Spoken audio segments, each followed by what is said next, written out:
Valentia, anàlisi acurada de la realitat i priorització són les idees que guiaran l'àrea d'acció social i drets civils des d'ara i en un futur proper. Ho ha dit el tinent d'alcalde Isaac Albert. Segons Albert, en els darrers 4 anys s'han dut a terme polítiques d'acord amb les noves lleis que garanteixen els drets dels ciutadans. El futur, però, diu, marca donar un pas més i no vincular els ajuts a un pressupost concret. Si no ho fem així, ha dit, es correran riscos. Si vinculem els problemes a un pressupost limitat, no estem donant respostes a les necessitats de la ciutadania. Si tu treballes a partir d'una limitació pressupostària clara, amb aquests temes tan concrets, acabes oferint aquests ajuts d'una forma objectiva i clara, però a qui més pobre és, qui més necessitat té.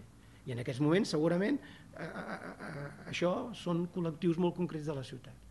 O som capaços de ser molt valents en aquest tema i obrir el ventall d'una forma molt clara i començar a treballar les polítiques socials i els ajuts, no a partir de dir, mira, és que tinc 300.000 euros, 400.000 euros, sinó a partir de fer una anàlisi correcta, bo, prioritzant de les necessitats, o correm el risc de que tot el que hem estat intentant construir en polítiques del benestar se'ns ensorri.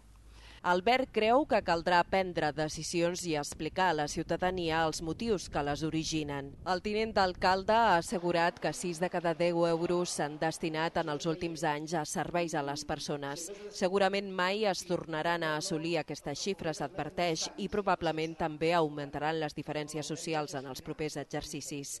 Però, malgrat les retallades i els ajustos, Albert s'ha mostrat optimista. Creu que encara restarà una borsa de diners important per destinar-la a polítiques socials i que la ciutat no ha estat mai tan ben preparada per fer front a les dificultats.